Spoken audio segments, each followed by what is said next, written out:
नमस्कार विद्यार्थी मित्रांनो, स्मार्ट अभ्यास या यूट्यूब चॅनलवर आपले मनापासून स्वागत आहे. आज दिनांक 19 फेब्रुवारीच्या ज्या महत्त्वपूर्ण चालू घडामोडी असणार आहेत त्याचा अभ्यास या व्हिडिओच्या माध्यमातून आपण करणार आहोत. तत्पूर्वी आपण जर चॅनलवर नवीन असाल तर चॅनलला सबस्क्राइब करून या. व्हिडिओ जर आवडला तर व्हिडिओला लाईक करा. तसेच हा व्हिडिओ आपल्या विद्यार्थी मित्रांना नक्की शेअर करा, जेणेकरून याचा फायदा आपल्या मित्रांना सुद्धा होईल. चला मग सुरुवात करूया आजच्या महत्त्वपूर्ण चालू घडामोडींना. आजच्या चालू घडामोडीचा अत्यंत महत्त्वाचा हा प्रश्न आहे की नुकतेच भारताचे नवीन केंद्रीय मुख्य निवडणूक आयुक्त कोण बनले आहेत. ऑप्शन्स या ठिकाणी देण्यात आले आहेत. याचे योग्य उत्तर असेल option number A, Gyanesh Kumar. भारताचं जे केंद्रीय निवडणूक आयोग आहे त्याचे ते मुख्य निवडणूक आयुक्त म्हणून नियुक्त करण्यात आलेला आहे. त्याविषयी काही पॉइंट्स लक्षात ठेवायचे आहे. हे जे ज्ञानेश कुमार आहेत ते भारताचे नवीन केंद्रीय मुख्य निवडणूक आयुक्त बनले आहेत. क्रमांक लक्षात ठेवायचा आहे. हे 26व्या क्रमांकाचे मुख्य निवडणूक आयुक्त असणार आहेत. यांचा कार्यकाळ 19 फेब्रुवारी 2025 ते 26 जानेवारी 2029 पर्यंत असणार आहे. आणि यांची जर कारकीर्द आपण लक्षात घेतली तर हे 1988च्या बॅचचे IAS अधिकारी आहेत. यांनी केंद्रीय गृह मंत्रालयामध्ये अतिरिक्त सचिव म्हणून सुद्धा काम केलेलं आहे. तसेच जे 370 कलम होतं जम्मू काश्मीर संबंधित, तसेच जे 3 तलाक कायदा आहे ते हटवण्यास संबंधित जे काही मसुदा तयार करण्यात आलेला होता यामध्ये सुद्धा त्यांची महत्त्वपूर्ण अशी भूमिका होती. हे पॉइंट सुद्धा आपल्याला यांच्याविषयी लक्षात ठेवायचे आहेत. त्यासोबतच जे केंद्रीय निवडणूक आयोग आहे त्याविषयी काही पॉइंट्स लक्षात ठेवायचे आहेत. याची स्थापना झाली होती 25 जानेवारी 1950 ला.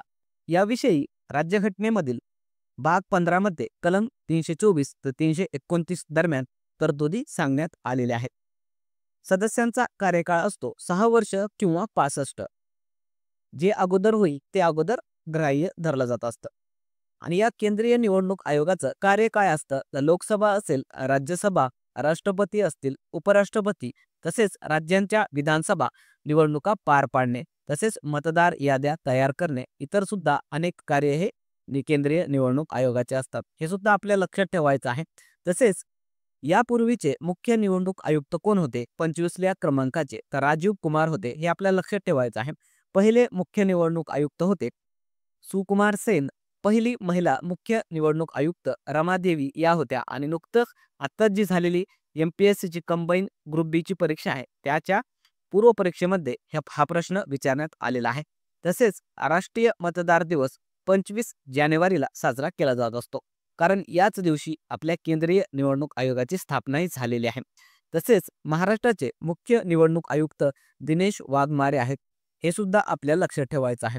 त्यानंतर पुढचा प्रश्न असणार आहे, नुकतेच महाराष्ट्रातील कोणत्या खेळाडूला स्पोर्ट्स स्टार SS अवॉर्ड्स 2025 सोहळ्यात स्पोर्ट्समन ऑफ द इयर या पुरस्काराने सन्मानित करण्यात आले आहे. ऑप्शन्स या ठिकाणी देण्यात आले आहेत. याचे योग्य उत्तर असेल ऑप्शन नंबर सी, स्वप्नील कुसळेला नुकतंच स्पोर्ट्समन ऑफ द इयर या पुरस्काराने सन्मानित करण्यात आलेला आहे. त्याविषयी काही पॉइंट्स लक्षात ठेवायचे आहेत. तर हे नुकतंच 14 फेब्रुवारीला स्पोर्ट्स स्टार SS अवॉर्ड्स जे 2025चा सोहळा झालेला आहे मुंबईमध्ये, त्यामध्ये महाराष्ट्राचा जो नेमबाज आहे स्वप्नील कुसळे याला स्पोर्ट्समन ऑफ द इयर या पुरस्काराने सन्मानित करण्यात आलेला आहे. आणि हा मुद्दा आपल्यासाठी अत्यंत महत्त्वाचा, कारण एखाद्या महाराष्ट्राच्या खेळाडूला जर अशा प्रकारचं पुरस्कार हे देण्यात आलेला असेल तर यावर आपल्याला परीक्षांमध्ये प्रश्न हे विचारण्यात येतात. तर हे आपल्याला लक्षात ठेवायचं आहे. त्यासोबतच याच सोहळ्यामध्ये आपल्याला इतर कॅटेगरीमध्ये ज्यांना पुरस्कार देण्यात आलेले आहेत त्यांचे सुद्धा नावं लक्षात ठेवायचे आहेत. तर sportsman of the year Swapnil Kusale आणि सरबजोत सिंग जे नेमबाज आहे या दोघांना देण्यात आलेला आहे. Sports woman of the year जी नेमबाज आहे मनु भाकर हिला देण्यात आलेला आहे. सर्वोत्कृष्ट राष्ट्रीय संघ ठरलेला आहे भारतीय पुरुष व महिला बुद्धिबळ संघ. आणि खेळांना प्रोत्साहन देणारा सर्वश्रेष्ठ राज्याचा पुरस्कार देण्यात आलेला आहे मध्य प्रदेश या राज्याला. त्यासोबतच स्वप्नील कुसळेविषयी 2 पॉइंट्स आपल्या लक्षात ठेवायचे आहेत. हा महाराष्ट्राचा नेमबाज आहे आणि नुकतंच त्याने पॅरिस ऑलिम्पिक जे 2024 मध्ये स्पर्धा झालेल्या आहेत त्यामध्ये नेमबाजीमध्ये भारताला ब्रॉन्झ मेडल हे जिंकून दिलेलं आहे. त्यानंतर पुढचा प्रश्न बघण्या अगोदर व्हिडिओ कसा वाटला ते कॉमेंटमध्ये सांगायचं आहे. चॅनलवर नवीन असाल तर चॅनलला सबस्क्राईब करून घ्यायचं आहे.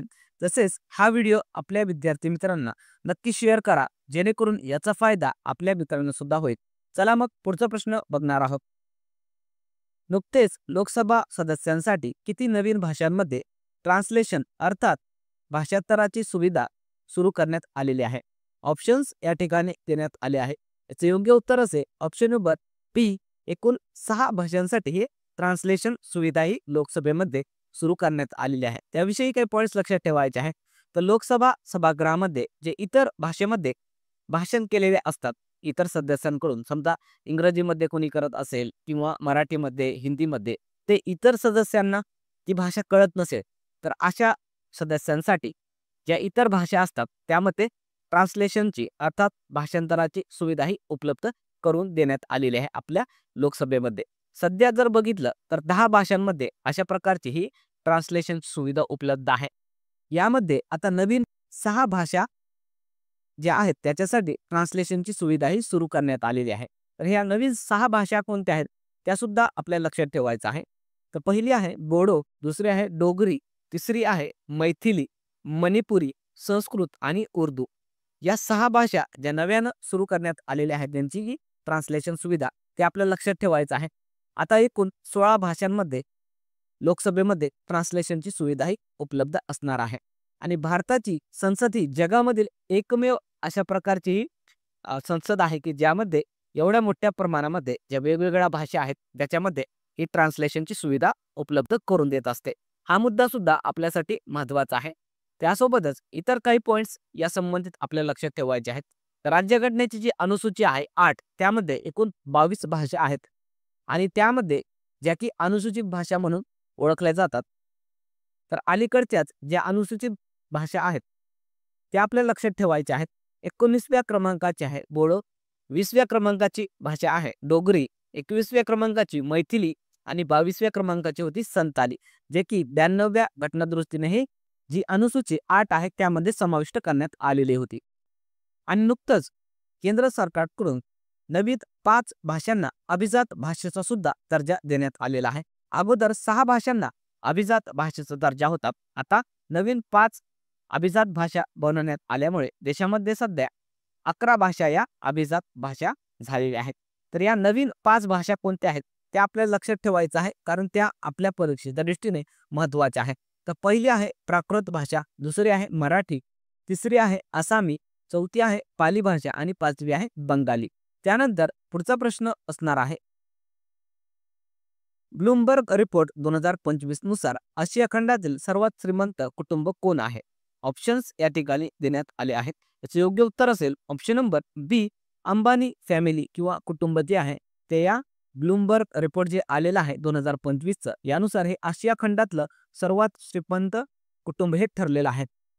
तर हे लक्षात ठेवायचं आहे. यांची एकूण संपत्ती ही 90 अब्ज एवढी सांगण्यात आलेली आहे. याच रिपोर्टनुसार आशिया खंडातील जे सर्वात श्रीमंत असे 20 कुटुंब आहेत त्यामध्ये 6 भारतीय कुटुंब आहेत. ते आपल्याला लक्षात ठेवायचं आहे. पहिल्या क्रमांकावर आहे अंबानी फॅमिली, ज्यांचं की रिलायन्स ग्रुप आहे. आशिया खंडामध्ये 4थ्या क्रमांकावर आहे मिस्त्री फॅमिली, जे की शापूरजी पलोंजी ग्रुप म्हणून ओळखले जातात. जिंदल फॅमिली 7व्या क्रमांकावर आहे. 9व्या क्रमांकावर बिर्ला फॅमिली आहे. 13व्या क्रमांकावर बजाज फॅमिली आहे, ज्यांचं की बजाज ग्रुप आहे. आणि 18व्या क्रमांकावर आहे हिंदुजा फॅमिली, जे की हिंदुजा ग्रुप या नावाने ओळखली जाते. त्यानंतर पुढचा प्रश्न असणार आहे नुकतेच विमल बहुगुणा यांचे निधन झाले, त्यांचा संबंध कोणत्या आंदोलनाशी होता? ऑप्शन्स या ठिकाणी देण्यात आले आहेत. याचे योग्य उत्तर असेल ऑप्शन नंबर बी, चिपको आंदोलनशी संबंधित या विमल बहुगुणा होत्या आणि यांचं नुकतंच निधन हे झालेलं आहे. त्याविषयी काही पॉईंट्स लक्षात ठेवायचे आहेत. विमल बहुगुणा या प्रसिद्ध सामाजिक कार्यकर्ते व पर्यावरणवादी सुंदरलाल बहुगुणा यांच्या त्या पत्नी होत्या. यांची कारकीर्द जर आपण बघितली तर यांनी 1973चं जे चिपको आंदोलन झालं होतं वृक्षतोडी विरोधामध्ये, वृक्षांच्या संरक्षणासाठीचं हे आंदोलन होतं उत्तराखंड या राज्यामध्ये, त्यामध्ये त्यांनी सक्रिय सहभाग नोंदवला होता. तसेच 1953 आणि 1955ला बिहारमध्ये जे भूदान आंदोलन सुरू होतं त्यामध्ये सुद्धा त्यांचा सहभाग होता. तर हे आपल्याला विमल बहुगुणा यांच्याविषयी काही पॉईंट्स लक्षात ठेवायचे आहेत. तसेच नर्मदा बचाव एक आंदोलन झालेलं आहे. प्रसिद्ध असं आंदोलन झालेलं आहे. त्याची सुरुवात मेधा पाटकर यांनी केलेली होती आणि भारतामध्ये भूदान चळवळ कोणी सुरू केली असा जर प्रश्न विचारला तर नाव लक्षात ठेवायचं आहे, विनोबा भावे यांनी. यावर आपल्या परीक्षांमध्ये प्रश्न हे विचारण्यात आलेले आहेत. त्यासोबतच ज्या इतर निधन वार्ता आहेत त्या सुद्धा आपल्याला लक्षात ठेवायच्या आहेत. तर नुकतंच डॉक्टर मनमोहन सिंग जे की भारताचे माजी पंतप्रधान होते यांचं निधन झालेलं आहे. रतन टाटा जे प्रसिद्ध उद्योगपती होते यांचं निधन झालेलं आहे. प्रसिद्ध तबलावादक उस्ताद झाकीर हुसैन यांचं निधन झालेलं आहे. पंकज उदास जे की गझल गायक होते यांचं सुद्धा निधन झालेलं आहे. राम नारायण अग्रवाल ज्यांना अग्निमॅन म्हणून भारतामध्ये ओळखलं जायचं, ज्यांनी भारतामध्ये अग्नि मिसाईल बनवल्या होत्या, त्यांचं निधन झालेलं आहे. नटवर सिंग जे भारताचे माजी परराष्ट्र मंत्री राहिले आहेत यांचं सुद्धा निधन झालेलं आहे. यामिनी कृष्णमूर्ती ज्या शास्त्रीय नृत्यांगना होत्या यांचं सुद्धा निधन झालेलं आहे. डॉक्टर आर नित्या आनंद ज्यांनी सहेली गर्भनिरोधक गोळीचा शोध लावला होता यांचं निधन झालेलं आहे. यशवंत पेंढारकर जे विको कंपनीचे मालक होते यांचंही निधन झालेलं आहे. सुब्रितो रॉय जे सहारा इंडियाचे संस्थापक होते यांचं निधन झालेलं आहे. शोभा रानडे गांधीवादी सामाजिक कार्यकर्त्या. रामोजी राव जे हैदराबादमध्ये रामोजी फिल्म सिटी आहे ज्याचे ते संस्थापक होते यांचंही निधन झालेलं आहे. सतीश जोशी जे अभिनेते होते यांचं निधन झालेलं आहे. बिशन सिंग बेदी क्रिकेटर यांचंही निधन झालेलं आहे. फ्रान्सिस डिब्रितो जे अखिल भारतीय मराठी साहित्य संमेलनाचे अध्यक्ष होते यांचं निधन झालेलं आहे. एस.एम. कृष्णा जे कर्नाटकचे माजी मुख्यमंत्री आणि महाराष्ट्र राज्याचे माजी राज्यपाल होते यांचंही निधन झालेलं आहे. तर या महत्त्वाच्या निधन वार्ता आपल्या परीक्षेच्या दृष्टीने महत्त्वाच्या आहेत, त्या आपण लक्षात ठेवायच्या आहेत. त्यानंतर पुढचा प्रश्न असणार आहे, नुकतेच भारत रंग महोत्सव 2025 चे आयोजन कोठे करण्यात आले होते? याचं उत्तर असणार आहे ऑप्शन नंबर ए, नवी दिल्ली या ठिकाणी नुकतंच भारत रंग महोत्सव 2025 चं आयोजन करण्यात आलेलं होतं. त्याविषयी काही पॉईंट्स लक्षात ठेवायचे आहेत. हे जे भारत रंग महोत्सव आहे 2025 चं नवी दिल्ली या ठिकाणी पार पडलेला आहे. कालावधी होता 28 जानेवारी ते 16 फेब्रुवारी. याची थीम होती एक रंग एक श्रेष्ठ रंग, हे लक्षात ठेवायचं आहे. त्यासोबतच यामध्ये प्रमुख अतिथी होते किंवा प्रमुख पाहुणे होते केंद्रीय पर्यटन मंत्री गजेंद्र सिंग शेखावत आणि हा जगातील सर्वात मोठा रंगमंच महोत्सव म्हणून ओळखला जातो. त्यासोबतच जे इतर महोत्सव किंवा संमेलन पार पडलेले आहेत 2025 या वर्षामध्ये ते सुद्धा आपल्याला लक्षात ठेवायचं आहे. तर ग्रामीण भारत महोत्सव झालेला आहे नवी दिल्ली या ठिकाणी. बिमस्टेक युवा शिखर संमेलन गुजरातमधील गांधीनगर या ठिकाणी झालेलं आहे. राष्ट्रीय सुशासन संमेलन 2025 गुजरातमधील गांधीनगर या ठिकाणी. 12वे वर्ल्ड गव्हर्नमेंट समिट 2025 झालेला आहे दुबई या ठिकाणी. 15व्या क्रमांकाचं एरो इंडिया महोत्सव झालेला आहे कर्नाटकमध्ये बेंगलोर या ठिकाणी. 8वे इंडस फूड 2025 जे संमेलन आहे ते उत्तर प्रदेशमधील ग्रेटर नोएडा या ठिकाणी पार पडलेलं आहे. 31वी क्रमांकाची राष्ट्रीय बाल विज्ञान काँग्रेस पार पडलेली आहे मध्य प्रदेशमधील भोपाळ या ठिकाणी. ब्रिक्स युवा उद्यमिता संमेलन पार पडलेलं आहे आपल्या भारत या देशामध्ये. आणि काशी तमिळ संगम 3.0 नुकतंच उत्तर प्रदेशमधील वाराणसी या ठिकाणी झालेला आहे. त्यानंतर मित्रांनो पुढचा प्रश्न असणार आहे की नुकतेच वुमेन्स प्रीमियर लीग अर्थात WPL 2025 ची सुरुवात झाली. या स्पर्धेचे हे कितवे संस्करण आहे किंवा एडिशन आहे? याचं उत्तर असणार आहे ऑप्शन नंबर ए, 3ऱ्या क्रमांकाचं हे एडिशन आहे WPLचं. त्याविषयी काय पॉईंट्स लक्षात ठेवायचे आहेत. हे जी काही वुमेन्स प्रीमियर लीग आहे जसं पुरुषांचं क्रिकेट स्पर्धा होत असते IPL तशाच प्रकारची ही महिलांसाठीची स्पर्धा आहे. तर हे आपल्याला लक्षात ठेवायचं आहे. याचं हे 3ऱ्या क्रमांकाचं एडिशन आहे आणि कालावधी असणार आहे 14 फेब्रुवारी ते 15 मार्च.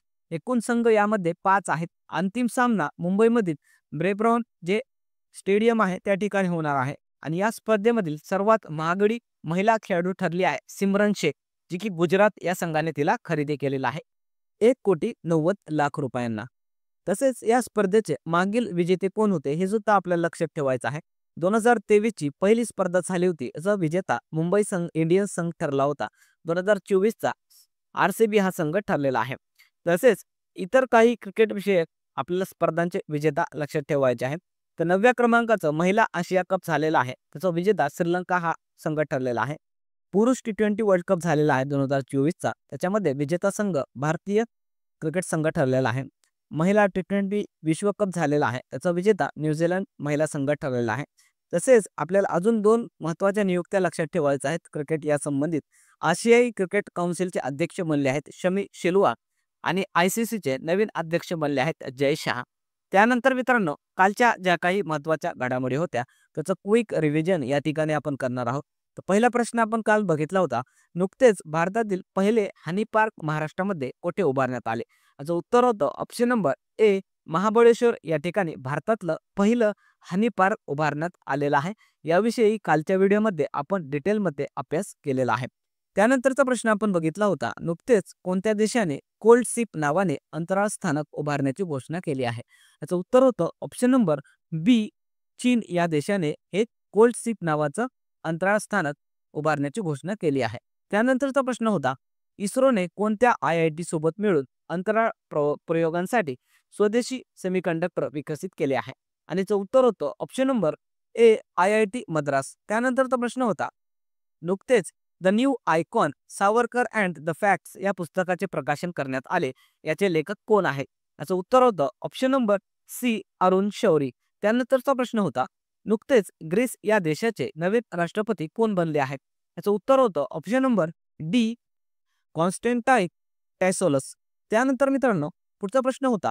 नुकतेच कोणत्या देशाच्या वैज्ञानिकांनी IVF तंत्रज्ञानाचा वापर करून कांगारूचा भ्रूण किंवा एम्ब्रियो बनवला आहे? याचं उत्तर होतं ऑप्शन नंबर बी, ऑस्ट्रेलिया. त्यानंतर पुढचा प्रश्न आपण बघितला होता. नुकतेच सुक्री बोम्मागौडा यांचे निधन झाले. त्यांचा संबंध कोणत्या क्षेत्राशी होता? त्याचं उत्तर होतं ऑप्शन नंबर सी, या लोकगायिका होत्या आणि नुकतंच यांचं निधनही झालेलं आहे. याविषयी सुद्धा आपण कालच्या व्हिडिओमध्ये डिटेलमध्ये चर्चा केलेलीच आहे. त्यानंतर पुढचा प्रश्न आपण बघितला होता. नुकतेच जागतिक खवले मांजर दिवस कधी साजरा करण्यात आला? याचं उत्तर होतं ऑप्शन नंबर ए, 15 फेब्रुवारीला नुकतंच जागतिक खवले मांजर दिवस म्हणून साजरा करण्यात आलेला आहे. त्यानंतर काल आपण होमवर्क क्वेश्चन दिला होता. तर होमवर्क क्वेश्चन असा होता की नुकतेच राष्ट्रीय महिला आयोगाच्या नवीन अध्यक्षा कोण बनल्या आहेत? याचं उत्तर हे बऱ्याचशा विद्यार्थ्यांनी अतिशय सुंदरपणे अतिशय डिटेलमध्ये कॉमेंट बॉक्समध्ये दिलेलं आहे. त्या विद्यार्थ्यांचं खरंच मनापासून अभिनंदन. यावरून दिसून येत आहे तुम्ही सर्व विद्यार्थी किती चांगल्या प्रकारे चालू घडामोडीचा अभ्यास करत आहात. ज्या विद्यार्थ्यांनी याचं उत्तर दिलेलं नाही त्यांच्यासाठी उत्तर आपण सांगणार आहोत. उत्तर असणार आहे ऑप्शन नंबर बी, विजया रहाटकर या राष्ट्रीय महिला आयोगाच्या नवीन अध्यक्षा बनल्या आहेत. त्यानंतर आजचा होमवर्क क्वेश्चन असणार आहे की भारतातील पहिले संविधान संग्रहालय कोठे उभारण्यात आले आहे? अतिशय सोपा प्रश्न आहे. याचं उत्तर हे सर्व विद्यार्थ्यांनी कॉमेंट बॉक्समध्ये द्यायचं आहे. बघूया किती विद्यार्थ्यांना याचं प्रश्नाचं उत्तर हे माहिती आहे. चला मग थांबणार आहोत या ठिकाणी. व्हिडिओ जर आवडला तर व्हिडिओला लाईक करायचा आहे. चॅनलवर नवीन असाल तर चॅनलला सबस्क्राईब करून घ्यायचं आहे. तसेच लेक्चरच्या मोफत नोट्स तसेच इतर स्टडी मटेरियलसाठी आपलं जे टेलिग्राम चॅनल आहे स्मार्ट अभ्यास याला जॉईन करून घ्या. तसेच जे आपलं इंस्टाग्राम चॅनल आणि व्हॉट्सअप चॅनल आहे स्मार्ट अभ्यास या नावाने त्याला सुद्धा जॉईन करून घ्या. कारण त्या ठिकाणी विद्यार्थ्यांसाठी आपण मोफत चालू घडामोडीच्या ऑनलाईन टेस्ट हे घेत असतो. चला मग थांबूया. पुन्हा भेटूया एका नवीन व्हिडिओसह. तोपर्यंत धन्यवाद.